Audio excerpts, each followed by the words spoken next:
आपका बहुत बहुत स्वागत करती हूँ और जोरदार तालियों के साथ स्वागत करते हैं अरुण साव जी का भारत 24 के मंच पर। सर, विजन ऑफ 2047 विकसित भारत की बात प्रधानमंत्री नरेंद्र मोदी करते हैं और आप एक ऐसे स्टेट से आते हैं जो कि नेचुरल रिसोर्सेज से भरा पड़ा है। ऐसे में बहुत स्कोप बनता है इस राज्य का जो कि विजन ऑफ 2047 और विकसित भारत में एक अपना महत्वपूर्ण योगदान दे सके। लेकिन जब भी हम सर छत्तीसगढ़ की बात करते हैं तो सबसे पहले जहन में एक समस्या आती है नक्सलवाद की। हमने देखा कि पिछले कुछ दिनों में गृह मंत्री अमित शाह इसको लेकर एक्शन मोड में दिखे और उन्होंने डेडलाइन दे दी 2026 की कि हम नक्सलवाद को पूरी तरीके से खत्म कर देंगे। क्या रोड मैप, क्या तैयारी सरकार की, गृह मंत्रालय की in coalition with the state government कि नक्सलवाद को पूरी तरीके से खत्म करें और इन्हें मुख्यधारा के साथ जोड़ा जाए? पूर्णिमा जी, आपको और आपके सभी दर्शकों को राम राम, जय जोहार। ये जो छत्तीसगढ़ है, हमारा प्यारा छत्तीसगढ़, बार बार जैसे कहा गया छत्तीसगढ़िया सबले बढ़िया, ये केवल कहने के लिए नहीं है, वास्तविकता है।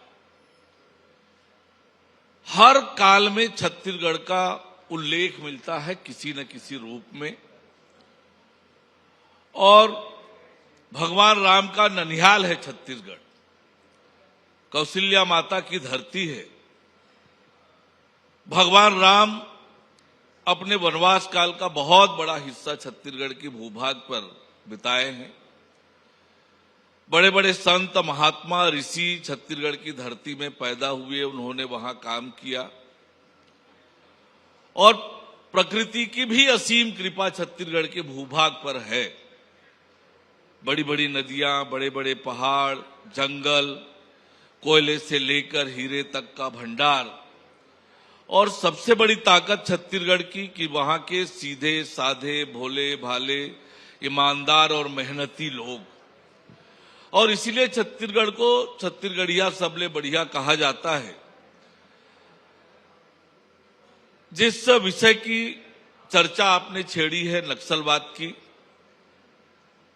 तो वास्तविकता यह है कि छत्तीसगढ़ उपेक्षित था जब देश और प्रदेश में लंबे समय तक कांग्रेस की सरकार थी। छत्तीसगढ़ को कांग्रेस की सरकारों ने उपेक्षित किया, शोषित किया, बीमारी दी, अशिक्षा दी। पर भारत रत्न पूर्व प्रधानमंत्री अटल बिहारी वाजपेयी जी ने अलग छत्तीसगढ़ राज्य का निर्माण किया 1/11/2000 को। और जब 2003 में हमारी सरकार बनी तो न केवल बस्तर वरन सरगुजा का इलाका भी नक्सलवाद से बुरी तरह से प्रभावित था।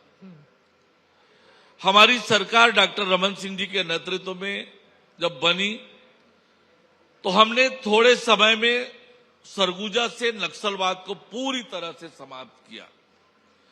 2008 तक जब हमारी सरकार थी, हमने बस्तर में भी बहुत थोड़े हिस्से तक ढकेल दिया था नक्सलवाद को, बहुत थोड़े हिस्से में बच गए थे। पर राज्य में कांग्रेस की सरकार बनी और फिर नक्सलवाद ने अपने पैर पसारे।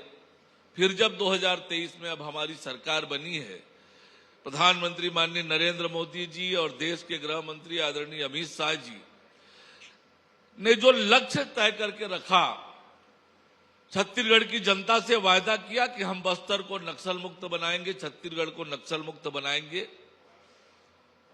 और आज 15 महीने हमारी सरकार को हुए हैं, 380 से ज्यादा जो इनामी नक्सली है, बड़े बड़े नक्सली हैं, उनको मार गिराया है। 1200 से अधिक नक्सलियों की गिरफ्तारी हुई है।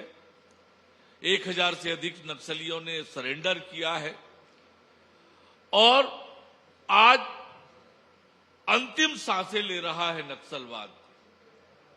बस्तर की तरक्की के लिए, बस्तर के विकास के लिए और छत्तीसगढ़ की तरक्की और विकास के लिए बस्तर में शांति आवश्यक है और हमारी सरकार मुस्तैदी से इस दिशा में काम कर रही है। और खास तौर पर क्योंकि आप बस्तर से ही हैं और बस्तर को लेकर बहुत अच्छे तरीके से आपने भी इस समस्या का जिक्र किया था कि नक्सलवाद कितनी बड़ी समस्या है।